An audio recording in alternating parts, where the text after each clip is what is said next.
सुप्रभातम। उत्तर प्रदेश के बागपत जिले के खेकड़ा कस्बे में मेरा जन्म 5 मार्च 1902 में एक आर्य परिवार में हुआ।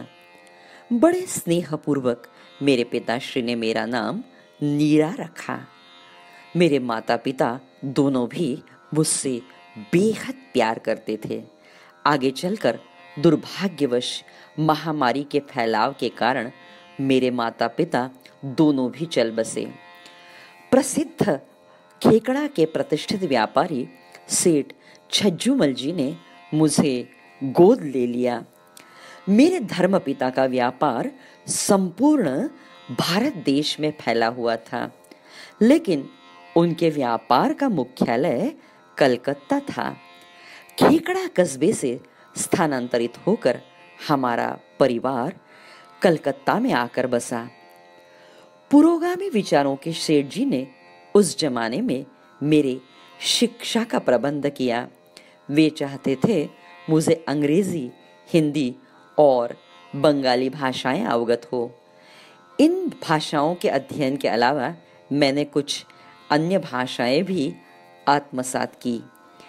एक बार बंगाल के दुर्गा पूजा के पर्व पर मुझे और मेरे भ्राताश्री वसंत कुमार को मेरे पिताश्री ने असुर शक्ति का निर्दालन करने वाली महिषासुर मर्दिनी का दर्शन करवाया और कहा, नीरा, जरा गौर से शक्ति स्वरूपिणी का दर्शन करो और तुम भी उसी तरह साहसी और शक्तिमान बनो। तुम भारत की नारी हो, फूल नहीं, तुम चिंगारी हो। आगे चलकर अनेकों के दिल पर राज करने वाले सच्चे देशभक्त नेताजी सुभाष चंद्र बोस के जादू भरे व्यक्तित्व ने मुझे विशेष रूप से प्रभावित किया। चलो दिल्ली, निशाने हिंद, कुतुब मीनार पर अब भारत का झंडा फहरेगा। इन घोषणाओं ने मुझे खासकर आकर्षित किया। कदम कदम बढ़ाए जा, खुशी के गीत गाए जा, ये जिंदगी है कौम की, तो कौम पे लुटाए जा, मेरे जीवन का आदर्श बन गया।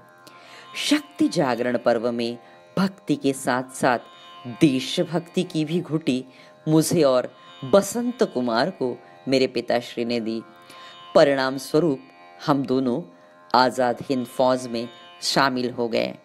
स्वाधीनता का मार्ग प्रशस्त करने वाले नेताजी सुभाष चंद्र बोस के ध्येय से एक रूप होने का तो आनंद ही कुछ और था।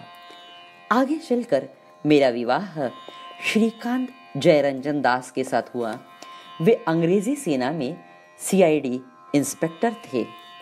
व्यक्तिशः हमारे मतभेद जरूर थे, लेकिन मनभेद नहीं थे। जब अंग्रेजों को पता चला कि मैं झांसी रानी रेजिमेंट की सिपाही हूँ, तो उन्होंने मेरे पति पर दबाव डालकर नेताजी के बारे में गुप्त जानकारी हासिल करने की कोशिश की। एक दिन अंग्रेजों का लांगुल चालन करने वाले श्रीकांत जी ने मेरे नेताजी पर गोली चलाई। सौभाग्यवश गोली ड्राइवर को लगी और नेताजी सुभाष चंद्र बोस की जान बच गई। जब मुझे इस बात का पता चला तो मैंने तुरंत संगीन का प्रयोग किया और श्रीकांत जी की हत्या कर दी। एक भारतीय नारी होने के कारण मेरा व्यक्तिगत सौभाग्य अखंड रहे, यही मेरी अभिलाषा थी, लेकिन मेरे लिए राष्ट्र सर्वोपरि था। लाखों भारतीयों का स्वाधीनता स्वप्न साकार करने वाले नेताजी सुकुशल रहना एकदम अनिवार्य था। नेताजी को जब पता चला कि मैंने मेरे पति की हत्या कर दी, तो मेरे त्याग और शौर्य की उन्होंने विशेष प्रशंसा की। बड़े गर्व से मुझे नागिन कह के उन्होंने संबोधित किया। श्री मोहन रॉय गुप्तचर विभाग के प्रमुख थे, पर मुझे नेताजी ने आईएनए का पहला जासूस होने का सम्मान दिया। मेरे साथ बर्मा की सरस्वती राजमणि और दुर्गा भी थी। लड़कों की वेशभूषा अपनाकर ब्रिटिश मिलिट्री कैंप में जाकर जासूसी करने पर हम मिलने वाली जानकारी नेताजी को साझा करते थे। 18 अगस्त 1945 को दुर्भाग्यवश हमारे नेताजी नहीं रहे। पश्चात लाल किले पर आईएनए के अधिकारियों पर मुकदमा चलाया गया।